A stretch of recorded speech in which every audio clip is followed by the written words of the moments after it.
चैत के माहौल अब शुरू हो गइल बा, बसंती बिहार बहल शुरू हो गइल बा। अब धान गेहूं पाके लगली जा, आम मुजराए लगल, अब कुछ दिन में महुआ को चियाए लगी। कि लगा के फेर भली गेहूं कटी है जनर पगली। हमारे पवन बाबा का ये जादू था। मुझे लगता है कि मेरे जीवन में बहुत ऐसे कुछ लोग जुड़े जिन्होंने मेरे लिए बहुत कुछ किया।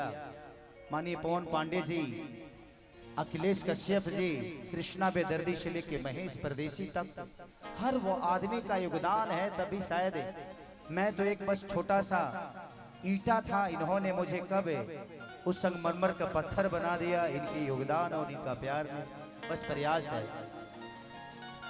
कि चढ़ल जवानी जो भैया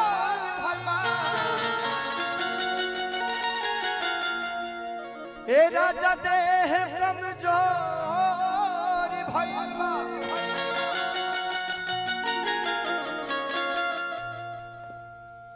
कि कहीं से के सूती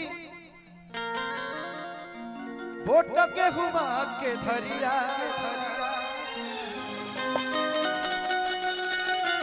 कि तंग बड़ा करता पुरवा बेरिया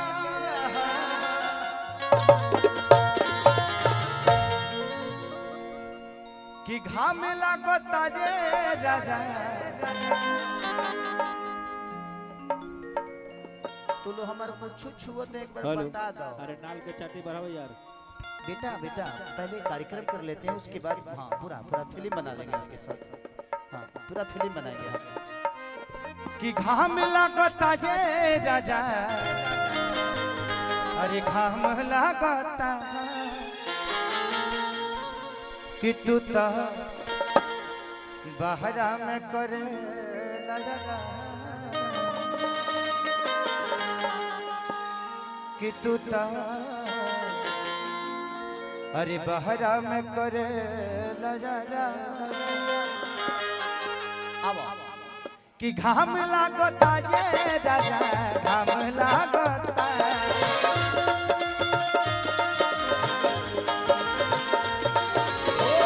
घाम लागता तू बहरा में करे लगा, तू बहरा में करे लगा। चैत में हमरा घाम लागता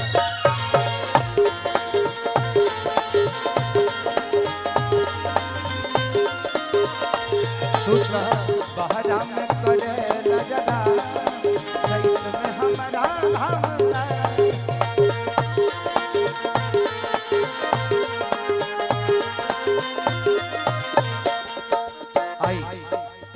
मानिए हमारे बड़े भाई, क्योंकि जब आपकी प्रतिभा बड़ी होती है तो उम्र का कोई तगाजा नहीं होता। इंसान की अगर ऊर्जा बड़ी हो जाए, प्रतिभा बड़ी हो जाए तो हर वो इंसान बड़ों से भी ऊपर होता है, क्योंकि वो समाज का हो जाता है। और हमारे नीतीश भैया, नीतीश द्विवेदी जी की तरफ से लाखों रुपया के पुरस्कार आशीर्वाद के रूप में स्वीकार हुआ। भगवान से प्रार्थना, खावे वाली माई से प्रार्थना कि माई जो हमारे बाबा सोच रहे हैं उससे भी ऊपर देना, ताकि हम लोग बिहार को बेहतर दिशा दे सके। थैंक यू और लव यू, और हमेशा के लिए बलम जी आ जाता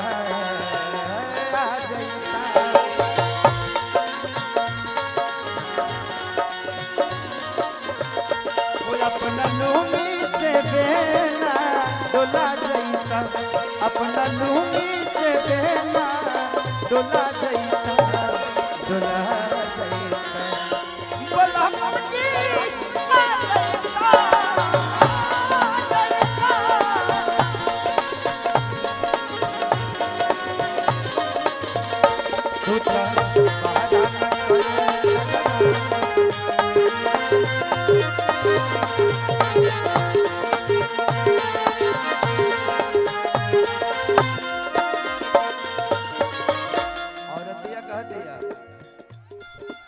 तू तो ब्रेक स्टेटस देख लही होखबो।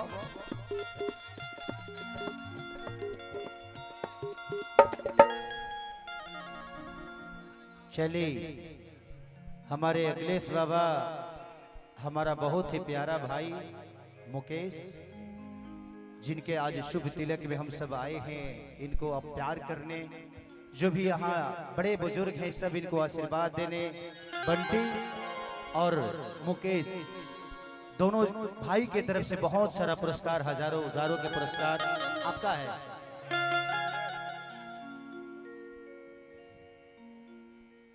कि तू तलोठियाना में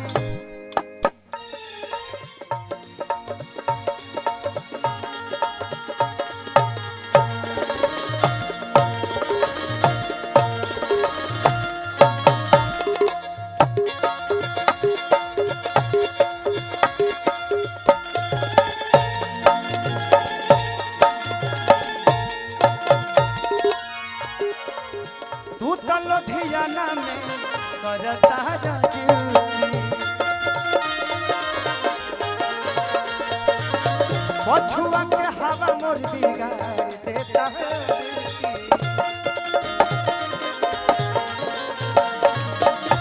राजा तू तो लुधियाना में करता ड्यूटी, पछुआ के हवा मोर बिगाड़ देता है।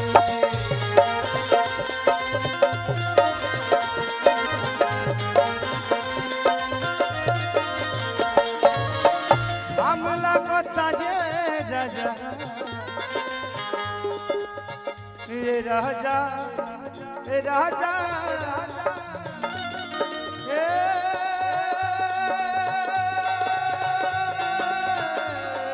राजा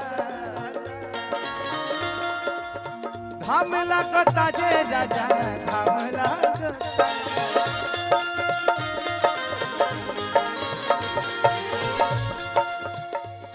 कितनो कितनो खाइले पका के काचा जा, कितनो खाइले पका के काचा जा, चैत में हमारा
राजीव भाई की तरफ से बहुत सारा पुरस्कार, हजारों हजार रुपया के पुरस्कार।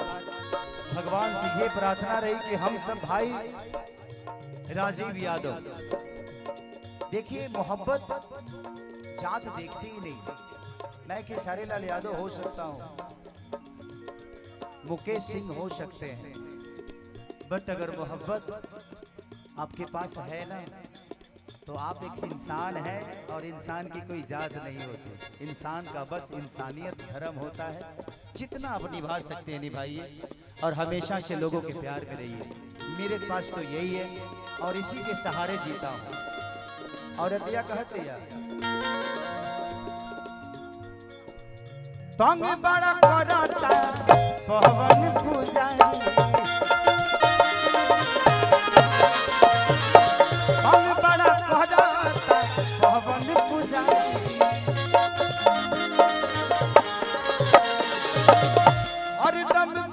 रहे नितेश जी के यारी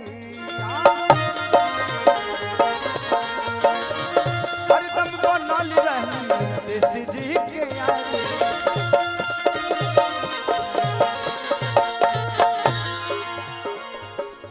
की सेवा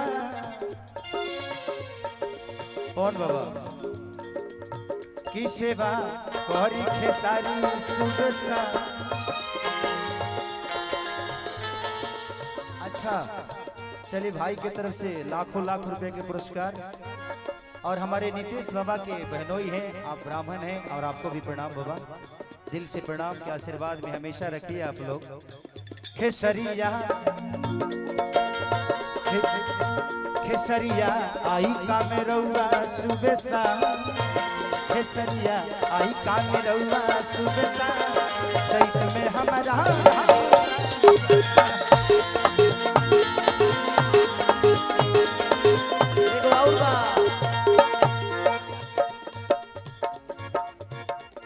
दिल ले गया परदेसी कोई रोकना था। दिल ले गया परदेसी क्या होगा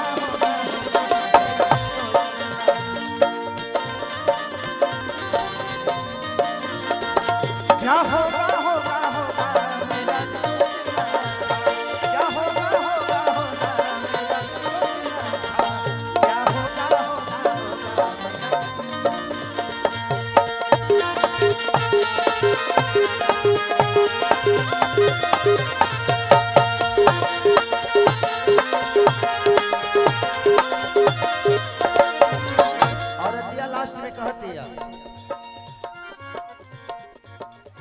जरता जमीन जैसे जरे राग कोयला के।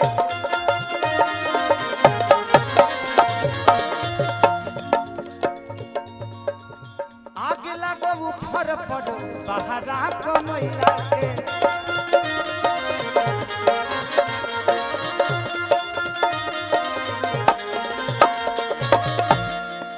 माने बनल वाला फूफा तुलो हटवा लो कि ना पीछे हमारे लोग हमारे के काम करता। बताइए अखिलेश बाबा आप तो प्रतिष्ठित आदमी थे, इतना ई टाइप के छुछुनर टाइप का हरकत क्या कर रहे हैं?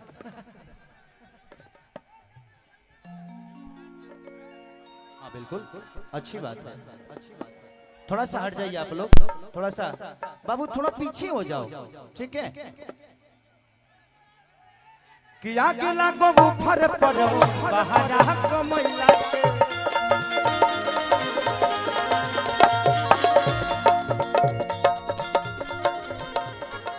रिपीट करो कि का करता न कबो झंडूका।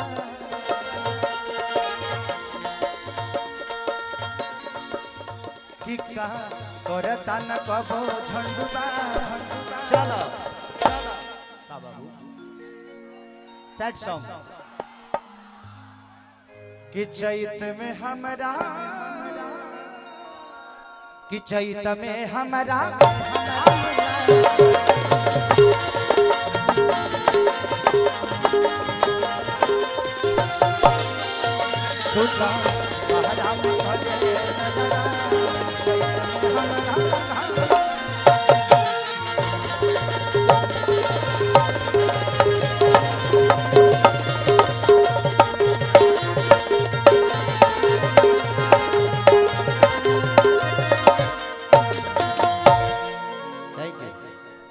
पीछे हो जाओ, बाकी जो मेहमान